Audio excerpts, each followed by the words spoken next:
Hello, hello, hello, and it is day 4. We're gonna open number 4 on our bookish Advent, and at this point, after a paranormal YA, pretentious whodunit, and a religious Christmas book, I have no idea what I'm about to uncover. So let's do this.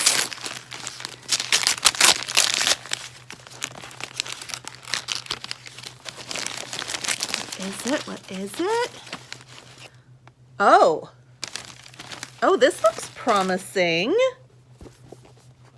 This is Tempest Rising by Diane McKinney Whetstone, author of bestseller Tumbling. There's a reader's group guide inside. I've never heard of this. Let's see. It says it is in 1965 Philadelphia.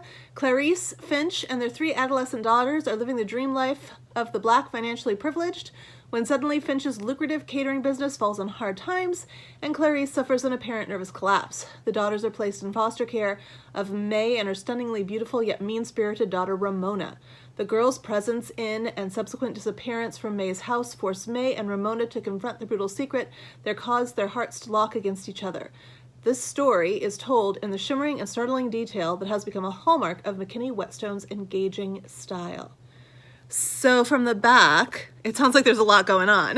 Well, this is super exciting. I am always up for a new to me author. Does anybody else know this author? Comment if you do.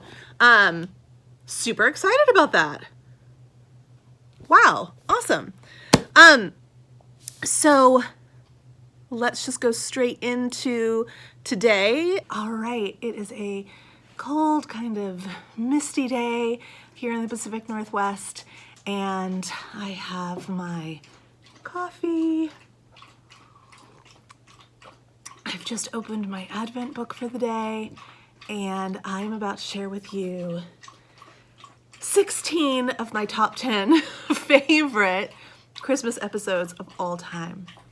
So first, and these are in, again, no particular order. First on my list is an old one, but a classic favorite of mine. I actually think this is from the pilot of the TV show. And it's the episode where Mr. Edwards marches through the snow to make sure that the girls have Christmas. And it's just so delightful.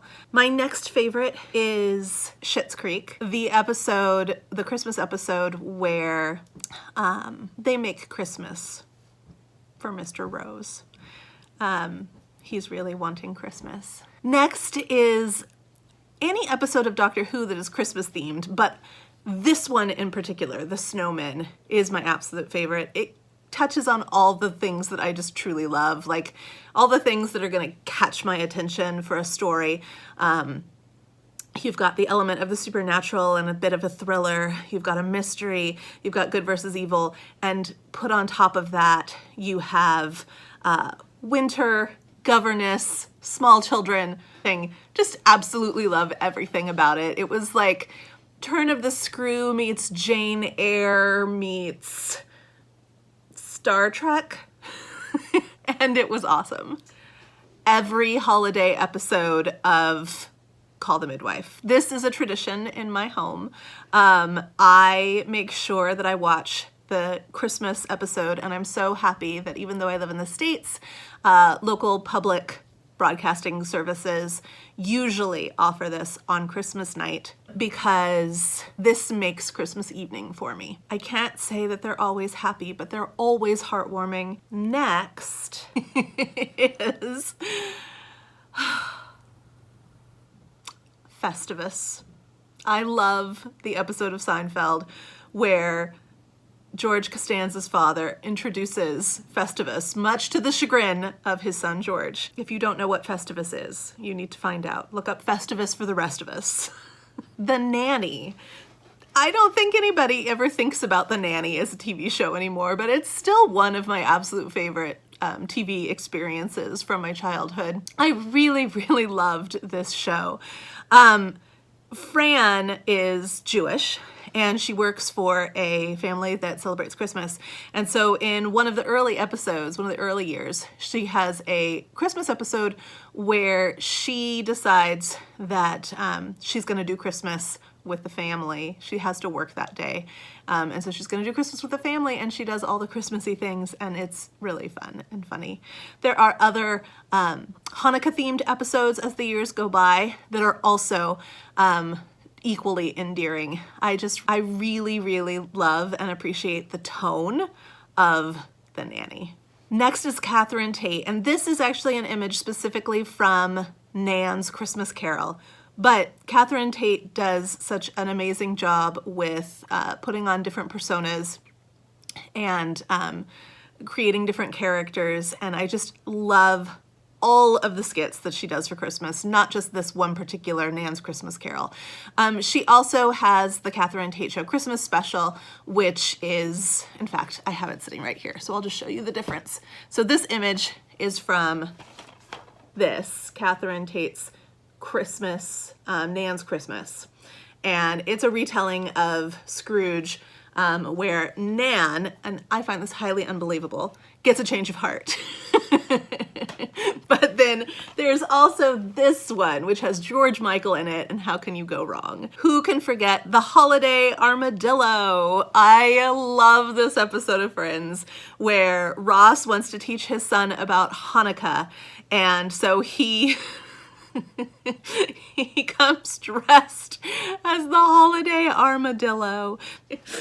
But Santa shows up, and there's some talk of Superman and the world exploding, and will his son embrace Hanukkah, or will he think that Santa's not there because he doesn't love him? The holiday armadillo! Tim the Toolman Taylor. The Christmas episodes of the show are iconic in my mind. The Christmas episodes where he is overly decorating his roof, where he's getting advice from Wilson over the fence, where he is trying to do his best for his family, even though his best falls short, like any human. I truly adore these Christmas episodes. And yeah, if you want to throw out the whole show, that's totally fine with me, but hold on to the Christmas episodes. The SNL Christmas Special. Oh my goodness. Whenever I need just a laugh, doesn't matter what time of year it is, I pop in this DVD, which I own. I think you can probably watch it on a streaming service somewhere too, but I'm still old school, and the things I love, I want to make sure I don't lose access to, and so I do still own and use DVDs. Shocker, I know. The My Family Christmas Specials. There's one episode where there's a complete stranger in their home and they just keep interacting with him as if he belongs there. It's hilarious. All the episodes of My Family crack me up. I love watching it. I think maybe this weekend I might watch all the Christmas episodes. The Vicar of Dibley Christmas episodes, the one where she eats too much, the one where they're doing the nativity and the baby is born. This show is bittersweet for me because of all of the loss that has happened in real life. The people that I know aren't there anymore, but The Vicar of Dibley is one of my favorite shows. I know she's doing some quarantine episodes, short quarantine episodes that are going to be online or that already are online. I don't know. I'll have to check that out. But I know there are some new things this year, and that's just delightful, but also bittersweet. Dr. Quinn. I love Dr. Quinn, Medicine Woman, so much. I know historically it's completely inaccurate. I understand that. However, I still love Dr. Quinn, Medicine Woman, and nobody's gonna stop me. I love Dr. Quinn, Medicine Woman. I own the whole thing. I got it for Christmas one year, and I love the Christmas episodes. There's one that's a retelling of A Christmas Carol. Of course, A Christmas Carol. Who doesn't retell A Christmas Carol? But there's one that retells A Christmas Carol, and, you know, Dr. Mike gets to face her past, present, and possible future. And I love it. Miranda. Okay, so Miranda is my favorite show, and Mayim Bialik is making a remake of it called I'm Cat, I think, here in the States, and it's going to air in January, and I want to watch it, and I really enjoy her. I like her more as a human being, I think, than I do as an actress, but I want to support her in that, but I also, like, don't touch Miranda Hart. Like, I don't know if I'm going to be able to handle it. I hope that it's different enough that it doesn't feel like a shadow of Miranda. But Miranda's Christmas episodes are among my favorites, not because they are so completely and utterly altering, life-altering, but because I love the show. So there are certain things that I think about a lot. For example, every time I say the word Tuesday, I have to say Tuesday. Tuesday. So, yeah. So, I mean, there's the fun episode, the Christmas episode, where they decide to do Christmas on their own, her friends group, and not to go home because parents are just such a hassle, and realize that actually Christmas is better at home. I don't know. I just really, really adore this show. Did I do that? One of the most memorable taglines in all of TV history. Yes, family matters. The Christmas episodes, I love them. There's one, which is very similar to a My Family Christmas episode, where they get stuck on a train. The electricity goes out on a commuter train. The electricity goes out and they're stuck on a commuter train, which is one of my favorite My Family episodes and also one of my favorite Steve Urkel episodes here. But in general, the Christmas episodes of this show are always phenomenal, and they always include a beautiful rendition of A Christmas Carol being sung. Those episodes remain strong in my heart.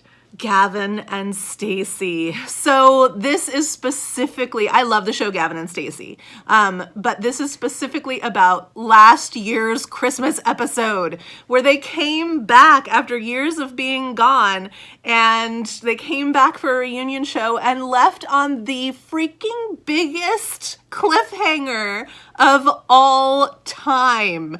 They better do something about that.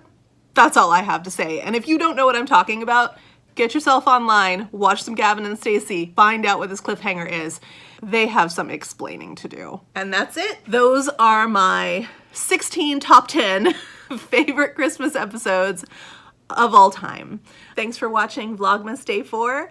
I will see you all tomorrow. And on Sunday, there'll be a special week-long vlog uploaded about my progress in the 'Tis the Season-a-thon readathon that I've been doing all week. So stay tuned for more Vlogmas to come.